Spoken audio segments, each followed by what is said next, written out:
এখানে দেখব যে পেন্ডুলামের গতি একটি সরলরৈখিক গতি, পর্যাবৃত্ত গতি, দোলন, আর ডি অপশন হবে এটা, ডিতে বি ও সি দুটোই আছে। এটা কোন উত্তর হতে পারে? পেন্ডুলামের গতি, পেন্ডুলাম মানে যেটা দোলে, ঘড়িতে এভাবে দোলে, পেন্ডুলামের গতি, সেটা হচ্ছে, এটা হচ্ছে সরলরৈখিক গতি, পর্যাবৃত্ত গতি, দোলন গতি এবং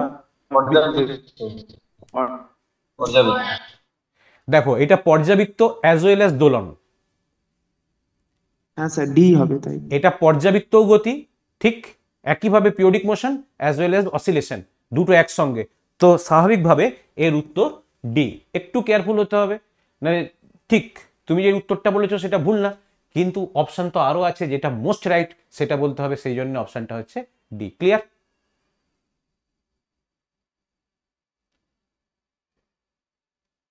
ক্লিয়ার না?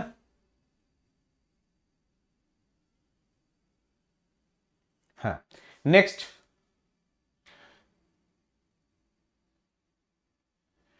কোনটি বৃত্তীয় গতি নয়? গ্লোবের মধ্যে বাইক, মিউজিক্যাল চেয়ারের প্রতিযোগী, সূর্যের চারিদিকে পৃথিবী, সাইকেলের চাকা, এদের মধ্যে কোনটা বৃত্তীয় গতি নয়? গ্লোবের ভেতরে বাইক মানে সার্কাসে যে গ্লোবের ভেতরে যারা বাইক চালায় তারা, আর মিউজিক্যাল চেয়ার প্রতিযোগিতার প্রতিযোগী, সাইকেলের চাকা। হ্যাঁ, সাইকেলের চাকা, ভেরি গুড, ডি। কেন ডি বলছো সাইকেলের চাকা? সাইকেলের চাকা অ্যাকচুয়ালি ঘূর্ণন, তার সঙ্গে সঙ্গে মিশ্র গতি হতে পারে, কারণ ঘুরতে ঘুরতে ঘুরতে ঘুরতে এগিয়ে যায়, সেই জন্য মিশ্র গতি হতে পারে, ঘূর্ণন হতে পারে, কিন্তু এটা বৃত্তীয় গতি নয়। উত্তর হচ্ছে সাইকেলের চাকা। Analytical question. স্যার বিটটা একবার ভেবে দেখুন, এই সরি সিটটা। সিটটা সূর্যের চারিদিকে পৃথিবী, সূর্যের চারিদিকে পৃথিবী তো বৃত্তীয় গতি। পৃথিবী তো নিজের চারদিকে নিজেকেও ঘুরছে। হ্যাঁ, পৃথিবী নিজের দিকে ঘুরছে, কিন্তু সেই গতিটা তো এখানে উল্লেখ নেই, উল্লেখ আছে সূর্যের চারিদিকে পৃথিবী। যদি বলতো পৃথিবী নিজের চারিদিকে পৃথিবী, তাহলে সেটাকে তুমি বলতে এটা ঘূর্ণন গতি, বৃত্তীয় গতি না। কিন্তু সূর্যের চারিদিকে পৃথিবীর গতিটা, এটা বৃত্তীয় গতি, তাই না? ঠিক আছে।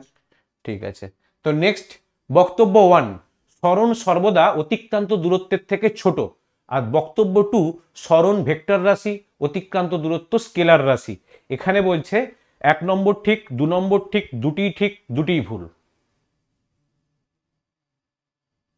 একটু অ্যানালিটিক্যালি কোশ্চেন এবং খুব মাইনিউটলি ভাবতে হবে, কারণ এটা বলেছি সায়েন্স, স্পেসিফিক্যালি তোমাকে চিন্তা করতে হবে।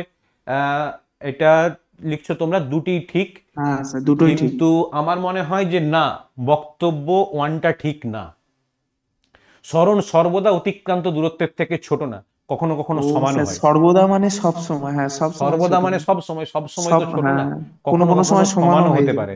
তাই এক্ষেত্রে দুটি ঠিক উত্তরটা করা যাবে না, তাহলে 2 দু নাম্বারটা নম্বরটা ঠিক, ঠিক। এটা করতে হবে। ঠিক আছে, একটু খেয়াল করতে হবে, নাহলে ভুল হয়ে যাওয়ার চান্স অনেক থাকে, খুব কাছাকাছি উত্তর থাকে, ভুল হয়ে যাওয়ার চান্স থাকে। তো নেক্সট, লেখচিত্র নির্দেশিত একটা লেখচিত্র দেয়া আছে এখানে। এই বস্তুটি সমবেগে গতিশীল, সমত্বরণে গতিশীল, বস্তুটি স্থির, বস্তুটি সমমন্দনে গতিশীল। এই যে গ্রাফটা দেয়া আছে পাশে, ডিস্টেন্স টাইম গ্রাফ একটা দেয়া আছে। ডিস্টেন্স টাইম মানে হচ্ছে অতিক্রান্ত দূরত্ব, সময় একটা দেয়া আছে। এটার মানেটা কি আছে? সমবেগে গতিশীল, সমত্বরণে গতিশীল, বস্তুটি স্থির, আর বস্তুটি সমমন্দনে গতিশীল। উত্তর কি হবে? 4 এর উত্তর হচ্ছে লিখেছো, ঠিকই লিখেছো, স্থিরই হবে, ডিসটেন্স বাড়ছে না তো। ডিস্টেন্স বাড়ছে না, সময় চলে যাচ্ছে, ডিস্টেন্স যেহেতু বাড়ছে না, এটা স্থির হবে, সঠিক উত্তর। বোর্ডে ঠিকই লিখেছো, ঠিক উত্তর। নেক্সট, একটি বস্তু এ থেকে সি হয়ে বিতে আসে, এ থেকে সি হয়ে বিতে আসে, সরণ 14 মিটার হলে অতিক্রান্ত দূরত্ব কত হবে? একটু কম্পিউটেশন, মানে একটু তোমাকে ক্যালকুলেট করতে হবে, ক্যালকুলেট করে আমাকে বলার চেষ্টা করো যে কিভাবে করবো জিনিসটাকে। এ থেকে সি হয়ে বিতে এসেছে বস্তুটা, বস্তুটা একটা অর্ধবৃত্তাকার পথে চলেছে, উত্তর বলেছো সি। কে বলেছো উত্তর সি? আচ্ছা একটু, না স্যার বি, ডি হবে 22। আচ্ছা উত্তর বলছো যে ডি হবে, কেউ বলছো সি হবে, কেউ বলছো ডি হবে। আমাকে বলো তো হিসাবটা কি লাগিয়েছো এটা করার জন্য? সরণ মানে কোনটা? পাই আর। ভেরি গুড, হ্যাঁ অর্ধবৃত্ত মানে পাই ঠিক আর। ঠিক ঠিক, ডি যারা বলছো তাদেরকে আরেকবার বলি। হ্যাঁ, এখান থেকে সরণ হচ্ছে এইটা, এটা হচ্ছে সরণ। যেহেতু এটা অর্ধবৃত্তাকার পথ, তো এখানে রয়েছে কি, এই সাইডে আর রয়েছে, এই সাইডে আর রয়েছে। পেনটা আমি একটু চেঞ্জ করে নেব। এখানটায় আর রয়েছে, এই সাইডে আর রয়েছে, মানে অ্যাকচুয়ালি 2r সমান হচ্ছে 14, আর সমান কত, 14 ডিভাইডেড বাই 2 সমান 7। এবারে এই যে পথটা অতিক্রান্ত দূরত্ব হিসাবে, এটা হবে পাই ইন্টু আর, পাই মানে 22/7 ইন্টু 7।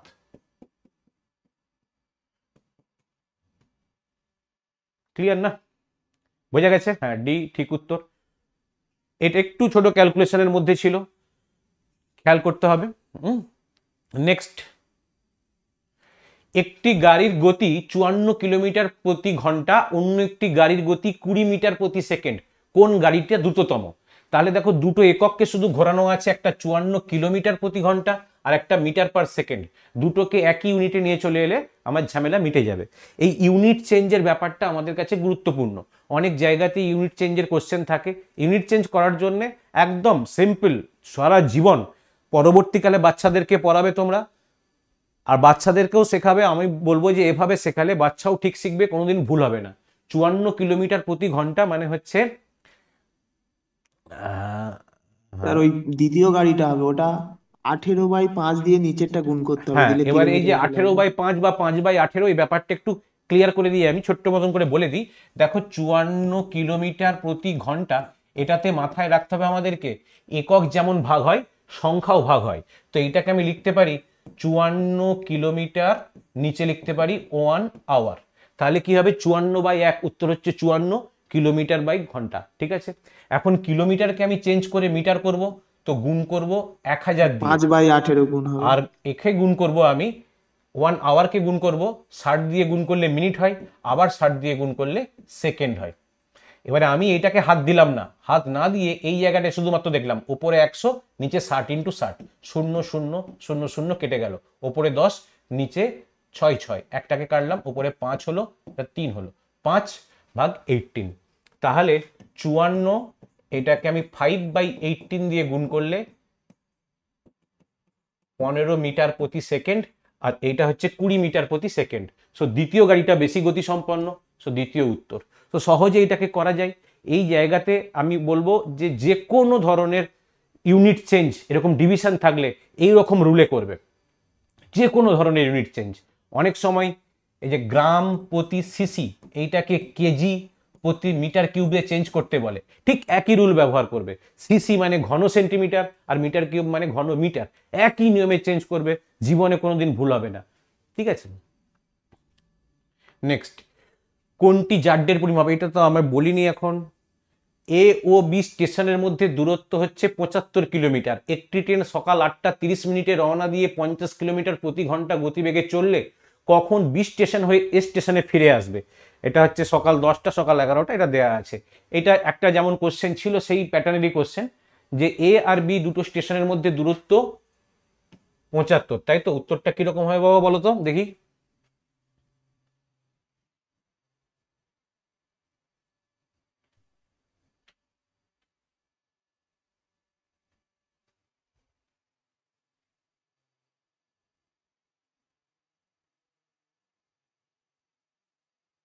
এটার উত্তর বলছো বি?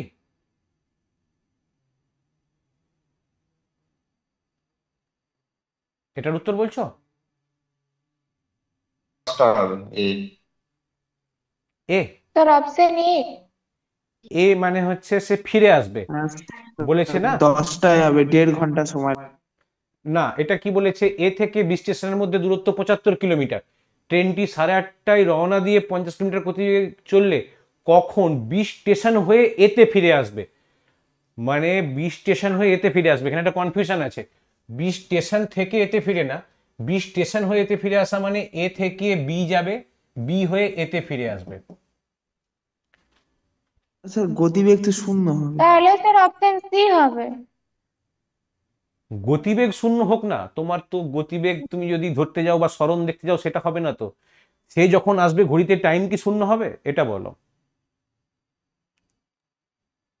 টাইম তো শূন্য হবে না। কি হবে?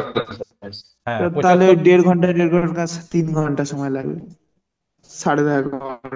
11:30। ঠিক। নেক্সট কোশ্চেন, দূরত্ব সময় লেখচিত্রের নতি কি প্রকাশ করে? দূরত্ব সময় লেখচিত্র, দূরত্ব সময় এই লেখচিত্রের নতি কি প্রকাশ করে? নতি মানে হচ্ছে এই যে গ্রাফ, জি স্যার। সেই গ্রাফের ট্যান থিটা। দ্রুতি হবে। হ্যাঁ, নতি হচ্ছে ভাগফলটা, এস আর টি, এস আর টি এর ভাগফল হচ্ছে কি নির্দেশ করে? দ্রুতি। নেক্সট, বস্তুটির গতিবেগ কখন শূন্য হবে? এটা দেয়া আছে, ঠিক আছে?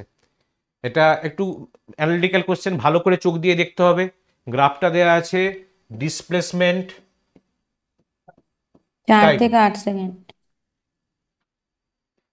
এটা 4 থেকে 8 সেকেন্ড বস্তুটার গতিবেগ শূন্য হবে। কেন বললে গতিবেগ শূন্য হবে একটু বলে দাও তো শুনি। ওইখানটাতে তো মানে কোনো মানে স্থির অবস্থাতে আছে পুরোটা, মানে ঠিক, মানে মানে নর্মালি একই ইয়েতে গেছে। ঠিক, মানে 4 সেকেন্ডও যতটা সরণ, 6 সেকেন্ডও ততটা সরণ, 8 সেকেন্ডও ততটা সরণ, বা এই সময়টায় কোনো সরণ হয়নি। আর সরণ যদি না হয় তার গতিবেগ হবে শূন্য, বা অনেক সময় স্লোপ দিয়ে বলা যেতে পারে এখানে স্লোপ জিরো, স্লোপটা জিরো। আর যেহেতু ডিসপ্লেসমেন্ট টাইমের স্লোপই হচ্ছে গতিবেগ, তাই জন্য গতিবেগটা শূন্য। খুব ভালো উত্তর, 4 থেকে 8 সেকেন্ড। ছবি দেখে বলতে হয়, অনেক সময় এটা কি হয়, লোকে এইটাকে দেখে শূন্য ভেবে ফেলে, এটাকে দেখে 16 ভেবে ফেলে, সেই অপশনটাও দেয়া আছে 16 সেকেন্ড, কিন্তু এটা হবে না উত্তর, ঠিক আছে? তো নেক্সট কোশ্চেন, বস্তুটির সমবেগ কোন সময় ছিল? এখানে বস্তুটার হচ্ছে গতিবেগ সময় লেখচিত্র দেয়া আছে। গতিবেগ সময় লেখচিত্র, কোন সময়টা ছিল সমবেগ?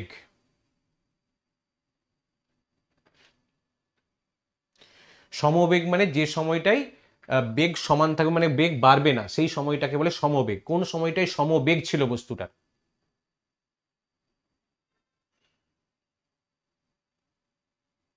স্যার অপশন হ্যাঁ, ডি বা সি এর মধ্যে। ডি বা সি এর মধ্যে করলে তো এইটাই sir negative D marking. D হবে। Option D D. হবে। একজন লিখেছে সি, বা S Mondal sir option C. Option C লিখেছো। আচ্ছা, দেখো অপশন যদি ডিটা আমি ধরি, ডিটা হচ্ছে 4 থেকে 7 সেকেন্ড। 4 থেকে 7 সেকেন্ড কিন্তু বস্তুটার বেগ শূন্য বা সমবেগ ছিল না, এ তো কমেছে বা বেড়েছে, কিছু না কিছু একটা হয়েছে নেগেটিভ ডিরেকশনে। তো সমবেগ মানে হচ্ছে 1 থেকে 3 সেকেন্ড বস্তুটার গতিবেগ সমবেগ ছিল, সমান ছিল।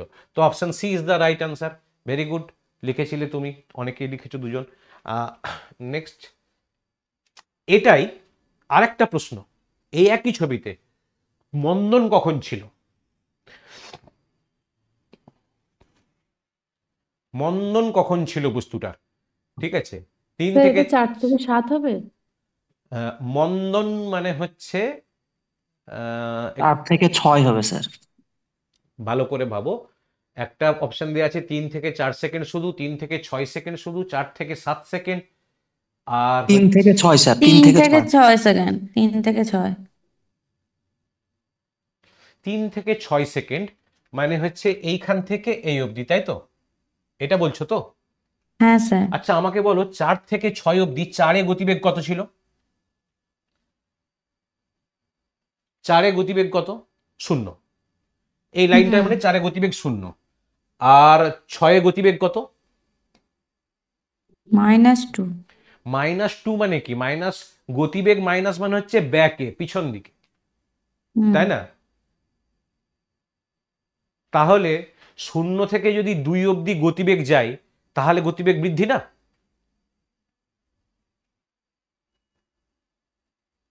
এটাও তো গতিবেগ বৃদ্ধি পড়বে।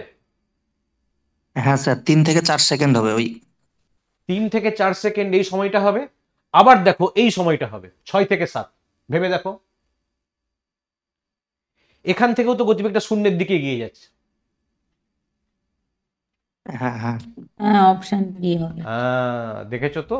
একটু এগুলো খেয়াল করতে হবে, মানে একটু ট্রিকি কোশ্চেন, যে এইখানটায় গতিবেগ কমে শূন্য হচ্ছে, আবার এখানে কিন্তু 2 থেকে কমে 0 হচ্ছে। তো এই দুটো জায়গাতে আমাদের গতিবেগ কমার জায়গা। তো option D is the right answer. ঠিক আছে, অপশন ডি লিখেছিল। ভেরি গুড, মৌসুমি লিখেছিলে, ঠিক। নেক্সট কোশ্চেন কি আছে? নেক্সট কোশ্চেন, এটা একটা পেডাগজি টাইপের কোশ্চেন। শিক্ষার্থীদের অসম গতি বুঝতে সাহায্য করার জন্য সর্বোত্তম পদ্ধতিটি হলো, এটা বোধহয় আমরা আগের দিন দেখেছিলাম।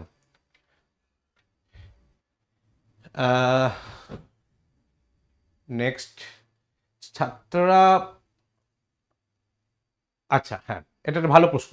ছাত্ররা প্রায়ই মনে করে যে যদি স্থানচ্যুতি বা ডিসপ্লেসমেন্ট যেটাকে বলা হচ্ছে, যেটাকে আমরা দূরত্ব বলছি, দূরত্ব স্থান সরণ সরণ ডিসপ্লেসমেন্ট যদি শূন্য হয় তবে দূরত্বও শূন্য হবে। এটি কোনটির উদাহরণ? বৈজ্ঞানিক বিশ্লেষণ, বিকল্প ধারণা বা ভ্রান্ত ধারণা, যৌক্তিক চিন্তাভাবনা, উচ্চ স্তরের চিন্তাভাবনা। এটা কি হতে পারে? কোনটা দিয়ে তোমরা ব্যাখ্যা করতে পারো এটাকে? হয়তো এই চারটে বিশ্লেষণই তুমি জানো না, মানে বিশ্লেষণই জানো না মানে তোমার এটা এখনো পড়োনি, বা যখন বিএড করেছো তখন এগুলো হয়তো দেখোনি। এটা কি হতে পারে? এটা হচ্ছে ছাত্র মনে করছে এটা ছাত্রের একটা ভুল, এই ভুলটা ভাঙানোর জন্য একটা কৌশল আছে, যে কি কৌশলে নিতে হবে। তাহলে আগে জানতে হবে ভুলটা কিসের ভুল। তুমি লিখেছো সি লিখছো, আচ্ছা আমি দেখছি যে ব্যাপারটা কি। এটা হচ্ছে বৈজ্ঞানিক বিশ্লেষণ, বিকল্প ধারণা বা ভ্রান্ত ধারণা, অল্টারনেটিভ কনসেপশন, মিসকনসেপশন, যৌক্তিক চিন্তাভাবনা, উচ্চ স্তরের চিন্তাভাবনা। এটা মনে হচ্ছে এইশ মন্ডল, তোমার মনে হচ্ছে এটা যে অপশন সি। আর কেউ বলতে পারবে এটাকে কি মনে হতে পারে? এটা তো ছাত্রদের ভ্রান্ত ধারণা, মানে ওরা তো না বুঝে মানে ভুল করে ধারণা করেছে। ঠিক, এটা কিন্তু বি হওয়া উচিত। ঠিক, এটা কিন্তু যৌক্তিক চিন্তাভাবনা না। যৌক্তিক চিন্তাভাবনা হলে তার যুক্তিটা থাকতো, এখানে যুক্তি নেই, সেই কারণে এটা একটা ভ্রান্ত ধারণা হয়েছে। তো যখন ধারণাকে ভাঙার জন্য ইটস আ মিসকনসেপশন, এই কনসেপশনকে ভাঙার জন্য কনসেপশন দিতে হয়। ঠিক, তো তোমাকে এইটা একটা প্রাইমারি কোশ্চেন, এর সঙ্গে যেটা দেবে সেটা হচ্ছে যে এই কনসেপ্ট দেওয়ার জন্য ছাত্রকে এই কনসেপ্ট আপনি দেবেন, কিভাবে দেবেন? ছাত্রকে এই কনসেপ্ট দেওয়ার জন্য তাকে ধারণা প্রদান করতে হবে। আর বিজ্ঞানে ধারণা প্রদানের সবচেয়ে প্রথম যেটা লাগে সেটা কি? বিজ্ঞানে যে কোনো জিনিসের ধারণা প্রদান করতে গেলে সবার প্রথম যেটা লাগে সেটা হচ্ছে ফার্স্ট কি লাগে বলতে পারবে? একটা আইডিয়া বলো মোটামুটি ক্ষেত্রে। বিজ্ঞানের ধারণা দেওয়ার জন্য হ্যাঁ, ধারণা দেওয়ার জন্য কি কি লাগে? বলেন কোশ্চেন? হ্যাঁ, যে কোনো বিষয়ে, ধরো এই যে কোশ্চেনটা এখানে লেখা আছে কি, যে একটা মিসকনসেপশন, উদাহরণ দিয়ে বোঝাতে পারি। হ্যাঁ উদাহরণ দিয়ে বোঝাতে পারি। সবার প্রথম হচ্ছে সবচেয়ে আগে যেটা, সেটা হচ্ছে টিএলএম। টিএলএমটা হতে পারে। হ্যাঁ, ওইটা হচ্ছে সবার প্রথম। হাতে যদি কিছু দিয়ে দাও বা তাকে যদি কোনো অ্যাক্টিভিটি করতে বলো, অ্যাকর্ডিং টু অপশন, তাকে যদি কোনো অ্যাক্টিভিটি করতে বলো বা হাতে যদি কিছু জিনিস দিয়ে দাও যে এইটা দিয়ে তুমি শেখো, নিজে হাতে করে শিখতে পারলে তবে শেখা যাবে, তাই না? বিজ্ঞানের যাবতীয় জিনিস হাতে কলমে শেখাটাকেই প্রথম গুরুত্ব দেওয়া হয় আমাদের শিক্ষাবিজ্ঞানে। সেকেন্ড, যদি সেইটার পরে না থাকে তখন আমরা অডিও ভিজুয়াল সিস্টেমে চলে যাব, ঠিক না? অডিও ভিজুয়াল মানে হচ্ছে যেই কনসেপ্টটা আমি দেখাবো সেই কনসেপ্টটা আমি এখানে ক্লিয়ার করার জন্য ছবি টবি আঁকবো, লেখচিত্র দেব, এইগুলো, ঠিক আছে? এই মানে পরপর স্টেজ ওয়াইজ সাজাবে। তাই যখনই বিজ্ঞানের কোনো কনসেপশন ক্লিয়ার করতে বলবে, চিরকাল মনে রাখবে প্রথমেই ব্যবহার করবে যদি কোনো ভিজিবল বা যদি কোনো মানে যেগুলো অ্যাবস্ট্রাক্ট বস্তু, সেরকম যদি বস্তু থাকে সেই বস্তু তাকে দিয়ে দাও, সেই বস্তু দিয়ে সে শিখবে বা অ্যাক্টিভিটি দিয়ে। নেক্সট, শ্রেণীকক্ষে ডিস্টেন্স টাইম গ্রাফ সংক্রান্ত কার্যকলাপ শিক্ষার্থীদের কি শেখায়? ডিস্টেন্স টাইম গ্রাফ সংক্রান্ত কার্যকলাপ কি শেখায়? শুধুমাত্র সূত্রসমূহ অপশন সি। কিভাবে গতি চিত্রের মাধ্যমে প্রকাশ করা ও ব্যাখ্যা করা যায়, কিভাবে নোট কপি করতে হয়। দেখো, হ্যাঁ এটা অপশন সি। এটাতে তোমার বিশেষ কিছু লাগে না, তাই না? শুধুমাত্র সূত্রসমূহের জন্য কোনো কিছু গ্রাফের দরকার নেই, সূত্রসমূহ মুখস্থ করে করা মানে পড়া যায় ডিরেক্টলি। আর সুন্দরভাবে গ্রাফ আঁকতে হয়, গ্রাফ তো অনেক কিছু জিনিসের হয়, তাই এটা না। তো option C is the correct answer, বাকিগুলো কিন্তু কারেক্ট আনসার না। অ্যান্ড একটি গাড়ি যাত্রা শেষে আবার তার প্রারম্ভিক বিন্দুতে ফিরে আসে, কোনটি সত্য? গড় বেগ সমান গড় গতি, মানে এটাকে বলা হচ্ছে দ্রুতি আর কি।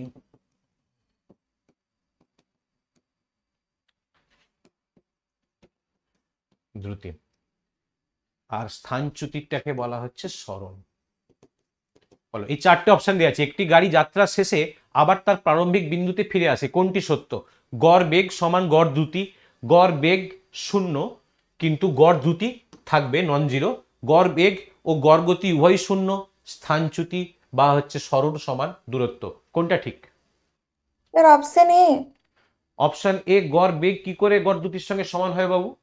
গড় বেগটা তুমি গেছো আবার ফিরে এসেছো, স্যার গড় বেগটা জিরো হতে পারে। গড় বেগ জিরো হতে পারে। হ্যাঁ, গড় বেগ তো জিরোই হবে, গড় বেগ জিরো, তার কারণ হচ্ছে গেছে আবার এটা ফিরে বুঝি। চলে এসেছে, তো গড় বেগটা শূন্য,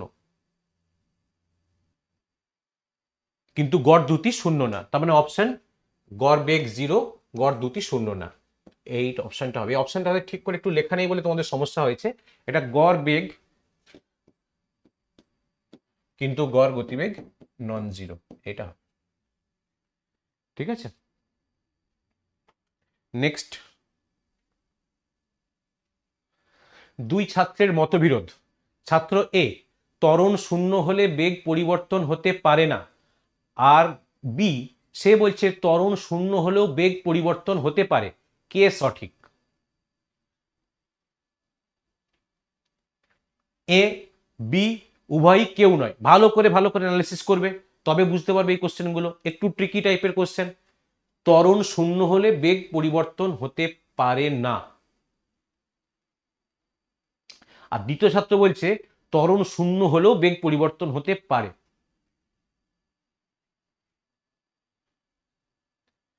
কে ঠিক? দুজনেই ঠিক। Sir option B. Option B, option B বলছে শুধুমাত্র বি ঠিক।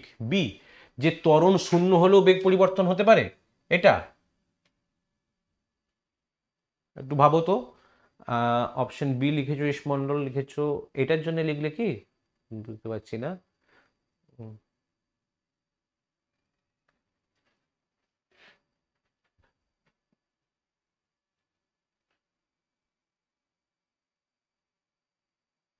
দেখো আমি বলি যে ত্বরণ শূন্য হলে, স্যার দুটোই কি ঠিক হবে? না দুটো ঠিক হতে পারে না। ত্বরণ শূন্য হলে বেগের পরিবর্তন হতে পারে, এটা কি করে হবে? এটা হতে পারে না। বেগ যেহেতু ভেক্টর রাশি, বেগ দুরকম ভাবে পরিবর্তন হয়। একটা পরিবর্তন বেগের কি, একটা হচ্ছে বেগের মান পরিবর্তন, আর একটা হচ্ছে দিক পরিবর্তন। দুটো উপায়ে বেগের পরিবর্তন হতে পারে, মান আর দিক। দুটো দিকেই কি হবে, এইটাতেও ত্বরণ থাকবে, এইটাতেও ত্বরণ থাকবে। তাহলে ত্বরণ যদি শূন্য হয় তার মানে বেগের পরিবর্তন এটা হতে পারে না। সো বি ছাত্রটি ভুল, এ ছাত্রটি ঠিক। তাই শুধুমাত্র এ ঠিক। বললাম একটু ট্রিকি, একটু ভাবতে হবে, ভেবে বলতে হবে যে বেগ যদি পরিবর্তন না হয় তাহলে কি ত্বরণ আসতে পারে? ত্বরণ হচ্ছে বেগ পরিবর্তনের সঙ্গে সঙ্গে আসে।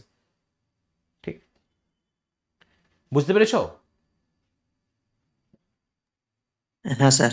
হ্যাঁ, মানে যেখানে কনসেপ্টের একটু সমস্যা হচ্ছে সেই জায়গাগুলো একটু ক্ল্যারিফাই করে নেবে। ঠিক আছে, যদি তোমার বুঝতে কোনো সমস্যা হয় আমাকে জিজ্ঞেস করবে। ঠিক আছে, এখানে তুমি তো তোমার ক্ল্যারিফিকেশনের জন্যই এসেছো, তাই না? তুমি আমাকে জিজ্ঞেস করে নেবে, আর কখনো হেজিটেট করবে না জিজ্ঞেস করার জন্য। ঠিক আছে, মানে যদি আমি না বোঝাই বা করি তাহলে হয়তো এরকম হতে পারে যে আমি জানি না, কিন্তু আমি যতক্ষণ জানি আমি কিন্তু বিরক্ত হব না। তুমি যতবার খুশি বলতে পারো, কোনো প্রশ্নই নেই।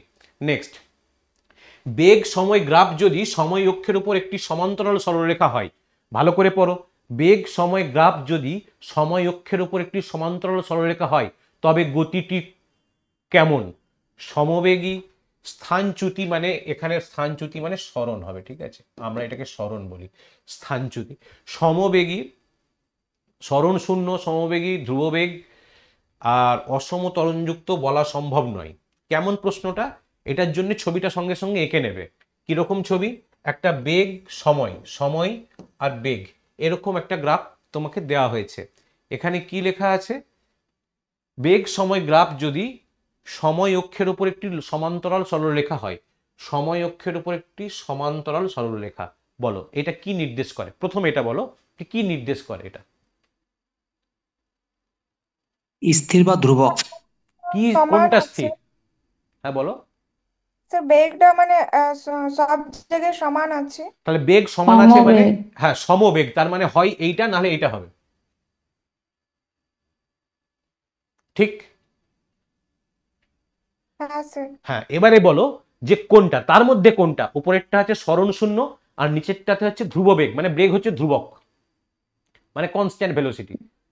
কোনটা হতে পারে? সরণটা শূন্য না বেগটা ধ্রুবক, কোনটা হতে পারে?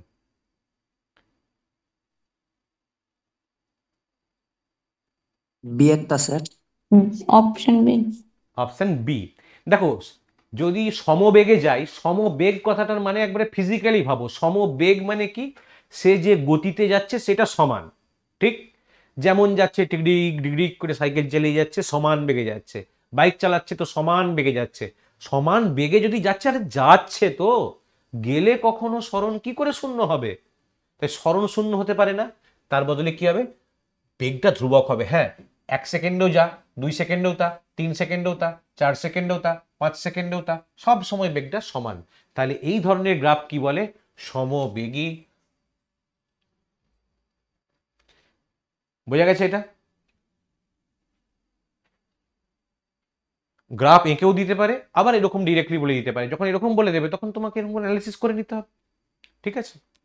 তো নেক্সট, একটি বস্তু ধ্রুব ত্বরণে চললে, ধ্রুব মানে হচ্ছে কনস্ট্যান্ট, ধ্রুবক, ধ্রুবক ত্বরণে চললে বা স্থির ত্বরণে চললে কোন গ্রাফটি অবশ্যই সরলরেখা হবে? অবস্থান সময় গ্রাফ, গতি সময় গ্রাফ, বেগ সময় গ্রাফ, ত্বরণ সময় গ্রাফ। কি বলেছে? একটি বস্তু স্থির ত্বরণে চললে কোন গ্রাফটি সরলরেখা হবে? অবশ্যই সরলরেখা হবে। D option sir. চারটের জন্য আমি চারটে ছবি এঁকেছি। অবস্থান সময় গ্রাফ প্রথমেরটা, একটা বস্তু স্থির ত্বরণে চলছে। স্থির ত্বরণে চললে কি ঘটতে পারে বাবা বলো তো, আমাকে বলো তো, কোন তুমি বলছো ত্বরণ সময় গ্রাফ, এটা হচ্ছে টি, এটা হচ্ছে সরি, এটা হচ্ছে কি বলে অ্যাক্সেলারেশন এ, এই গ্রাফটা স্থির চলছে, তার মানে 1 সেকেন্ডেও যা, 2 সেকেন্ডেও তা, 3 সেকেন্ডেও তা, 4 সেকেন্ডেও তা। ওকে, এটা অপশন ডি বলছে। হ্যাঁ, এস মন্ডল বলেছে, তারপর ও একজন কি বললো, ঠিক এটা একটা বলেছে। আচ্ছা, বেগ সময় গ্রাফটা কেমন হবে বলো তো? স্থির ত্বরণ, বেগ সময় গ্রাফটা কেমন হবে?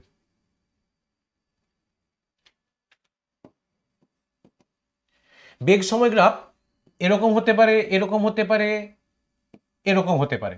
কোনটা হতে পারে বলো দেখি? তিনটের মধ্যে আমি 1 নম্বর, 2 নম্বর, 3 নম্বর লিখেছি। 1, 2, 3, কোনটা হতে পারে বলো তো বেগ সময় গ্রাফ? 1 নম্বর স্যার। 1 নম্বরটা যদি হয়, এটা মিন করছে যে বেগের পরিবর্তন হচ্ছে না। আর বেগের যদি পরিবর্তন না হয়, তাহলে কি ত্বরণ থাকা সম্ভব? না। তাহলে 1 নম্বর গ্রাফটা কি দুয়েরটা করে তো হবে? নতি যেটা হয় সেটাই তো ধরেন। ঠিক, এইটা হবে। কেন এইটা হবে? কারণ দেখো, 1 সেকেন্ডেও যায় নতি, 2 সেকেন্ডেও তাই নতি, 3 সেকেন্ডেও তাই নতি, 4 সেকেন্ডেও তাই নতি। নতি মানে হচ্ছে তো অ্যাঙ্গেলটা, অ্যাঙ্গেলটা তো সেমই থাকবে রে বাবা, ঠিক না? তাই দুয়েরটাও হতে পারে, এটাও তো সরল রেখা। তাহলে বেগ সময় গ্রাফটাও হবে, এইটাও হবে। ঠিক, এই দুটোই উত্তরের মধ্যে আসে। তো অপশন দেওয়া উচিত ছিল। যদি বলতো যে অবশ্যই সরলরেখা হবে, তাহলে দুটো সরলরেখা হবে। আর যদি বলে সমান্তরাল সরলরেখা হবে, টাইম অ্যাক্সিসের সঙ্গে সমান্তরাল সরলরেখা হবে, তাহলে অবশ্যই ত্বরণ সময় গ্রাফটা, মানে এই গ্রাফটা, আর না হলে দুটো গ্রাফই। ঠিক আছে, খুব ট্রিকি কোশ্চেন। ঠিক আছে, এগুলো হাই অর্ডার থিঙ্কিং।